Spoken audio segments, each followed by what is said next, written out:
We're rolling. We're rolling. Scooch over, Key. Oh, you starting up, right? Who's starting this? You want to start this? I'll let you start it. I'm saying, what are we doing? We're just talking. I don't know. So you're saying, should I redo the one that I just did? Oh, no. I mean, I guess I'll just do this for my YouTube then. Okay, you can. All right. What up, guys? We are back and we are better with another.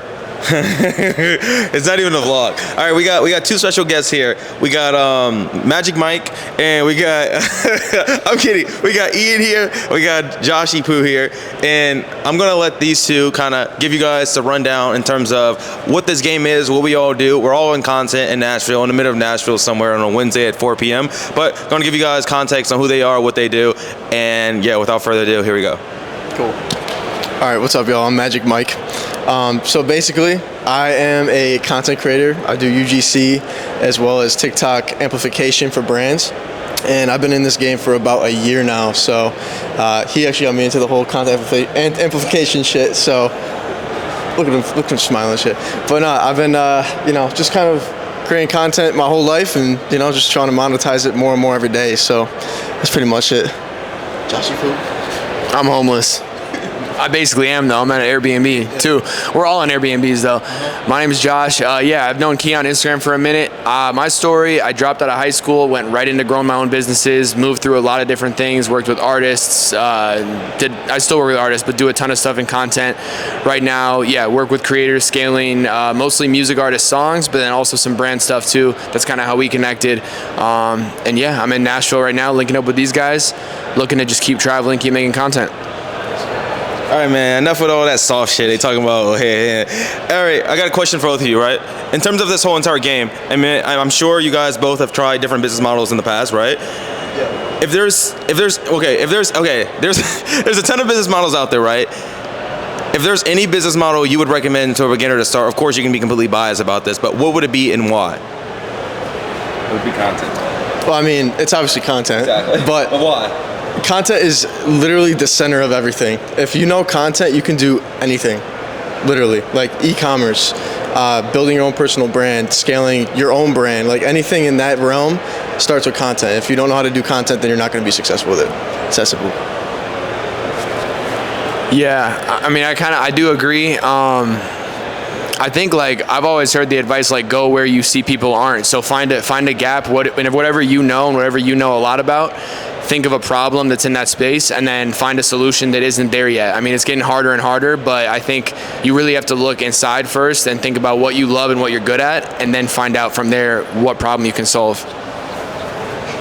And of course, I'll give you guys my whole idea behind why I think content is king and why it's number one. Just because at the end of the day, content is a transferable skill in terms of I started out in drop shipping and I made my first big bag through content, but it was with drop shipping. Now I've been able to translate it to Instagram, grow it to almost 50,000 followers, and now YouTube. So at the end of the day, content as a whole is king, and like I mentioned, it's just a transferable skill overall. Second question, right? Fuck, I had a rating for it. In terms of, I forgot. That's why I can't do podcast questions, because I forget, because they're all on the fly. In terms of, what would you both say your hardest thing that you've encountered throughout this journey, and why? I guess a really low point you could say. Being told no for months on end, and just doing a bunch of free shit for years, and then you finally break through one day and it just starts taking off. But that's just a period you have to go through with anything. Just to, in my eyes, it's God telling you you're not ready yet. You still have to learn certain things to actually start seeing results and leveling up. But that's just my perspective on it.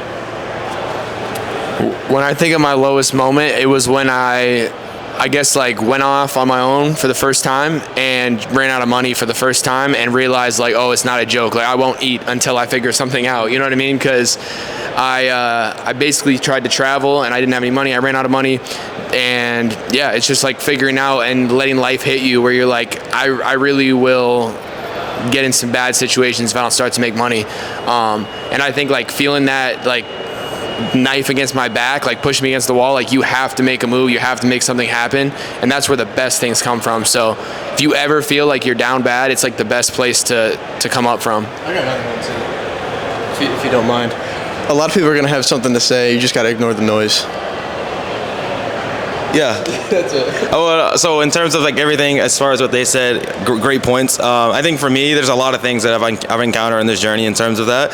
I think one of the biggest lows is me and Josh actually talk about this was just going in a ton of debt, not being able to like truly understand how to manage the money. And that's something I still deal with now. But even then, it was just something where it was at its all-time high, and it shaped me to who I am today because it allowed me to show myself like I can put myself in hundreds of thousands of dollars in debt, which is just not a flex, but I'm able to get myself out.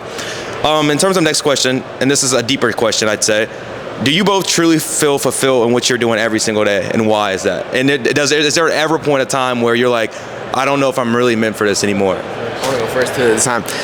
We were just talking about this earlier. We were walking into a hotel. We sat down in the middle of the day. Everyone's in tuxedos and suits, and we're just chilling, working on our laptops. And for me, like, making a big bag is cool. You know, being able to buy cool stuff, you know, it's cool. But really the best part about creating content and becoming an entrepreneur is just the gratefulness that you feel when you're able to dictate what you do on a daily basis. I can wake up when I want to wake up. I can go work out when I want to work out. I can meet the people that I want to meet. There's no one telling me when I can go on vacation, you know, when I can go to the bathroom, when I can go on my phone. I think that's what brings most fulfillment.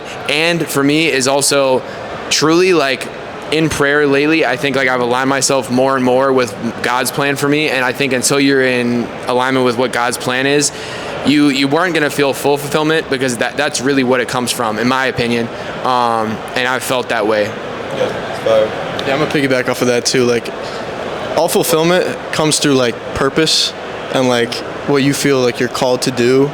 And in that case, God, or like whatever you put on this earth to do. But another thing me and Keith talked about, like in the past previously, was it's all perspective. Like there's work in everything you do, and there's moments where, especially when you're creating content or working with brands, it's like, oh, I really don't want to do this today. Or it takes like an hour or two to get it done, but you have to think there's other people out there who are working 9, 10, 11-hour shifts every single day, and you just have to suck it up and deal with it. I mean, work is work, but you got to remember, you know, if you're in this like position, you got to be grateful that you're not like in another position where you're like hustling all the time. You got another question? Can I ask one? Go ahead. I want to ask one as well for you guys, because I'm curious. I want to hear you talk about this. Talk about, because we just talked about kind of what's leading up to this moment. And for me, like, I can think of a bunch of moments. Like, what's a moment you can talk to the people who are watching about a breakthrough where it made everything worth it? Because when those come through, like, for example, like for me, like when I had like a first like higher ticket sale, or my first big thing come through, I'm assuming for you a high ticket sale. Like, what was that like? Talk about that feeling, and talk about how it makes all the struggle worth it.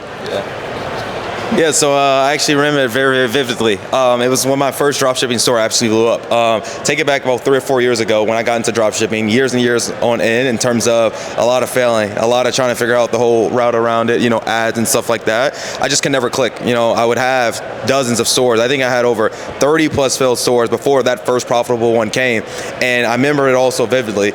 You know, I got introduced to TikTok, and this was like very early on, where before people knew that you could actually market on TikTok. Ended up creating an account, making a couple of videos. Next thing you know, it felt like my life changed overnight. I ended up doing that 120 grand in sales, and I slept next to my ringer, hearing the Shopify thing just go off, chick-ching, chick-ching, chick-ching. And right then and there, I was like, holy shit. And from there, I've kind of wired my brain to tell myself, like, this is what it's all about. This is the reason why you need to detach yourself from the outcome, because guess what? There's going to be more and more, and the bigger the outcome is, the bigger the input is, the bigger the outcome becomes. So like now it's at a larger scale when I'm making more and more money, but it's always going to be something that's more above that. But it's being able to stick through and being able to put in what you got to put in order to see out of it.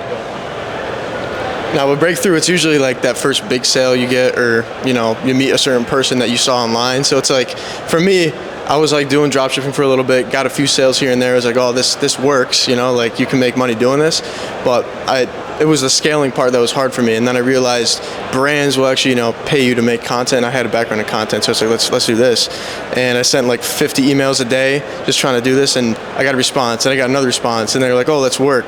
And in that moment, I was like, wow, there's actually a demand for this. Why don't I keep, you know, doing it and scaling this way? And that's when things started to take off. And then, you know, I hit like my first 10K month. But that's another thing too, is you got to realize like there's levels to the game as well. Like you can hit 10K, and then it's like, all right, there's people out here making 10X that. So that's, why can't I do that, you know? So you just got to like have an open mind and always be open to learning and doing new things to get to that point. Pretty good response. Okay, so I'll probably end up wrapping it up. One last question, right? If money wasn't the outcome of this business shit that we're doing right now, would you still be in it, and why? And if not, what would that look like? What would life look like for you? I think for me, this is why everything or surrounding content, you have to be creating content about what you actually enjoy and what you care about. For me, I make a lot of content on my day-to-day life and who I meet and the people that I'm around, because that's what I love. I love meeting new people. I love seeing new things. Hopefully about to travel a lot next year. So it's like that all wouldn't change. The money actually makes it possible, but as long as I can still do the things that money makes possible, that's really what it is more so for me. So I think, yeah, absolutely. I think it's just like, you got to love what you're posting about other than just the fact of I'm going to make money. That goes back to the whole 10K month thing. Like when I hit that, it was like, okay, what's next? So you gotta understand, what do you want to make? Like what makes you happy? What makes you fulfilled? It goes back to that whole thing of what's your purpose for being here? So you can't solely rely on money or validation, especially if you're posting on Instagram. Like you're always looking at notifications like, oh, who liked this? Who's following me now? You just gotta it's hard to detach, but detaching and just doing it from the heart because you feel good doing it is the most important part. Yeah, I'll piggyback on it really quick. I'll give it to you. Yeah, I think one of the biggest things in terms of if the money wasn't even a part of this all, the biggest thing that I tell a lot of people in this space, and especially beginners, is the money is something that follows along the way. If it's something that you generally, truly love doing, in terms for me, it's content. Content allows me to share my purpose that God has given me, which is being able to tell people my story. Hopefully they get inspired, things like that. And in the beginning of it all, it's just you have to tell yourself to let go and knowing that money is not what I'm after. It's more as in who can I impact? What do I leaving this earth? So I think that's one of the biggest things that's kind of helped me in terms of really not chasing that money, because money is just something that comes along the way when you're in this journey. You want to say something real quick? But other than that, yeah, I think we'll be in Nashville probably 3 more weeks. We'll probably do more of these, honestly. I think they're pretty chill. Probably come more with better questions. I think they were okay questions. I don't think they were bad questions.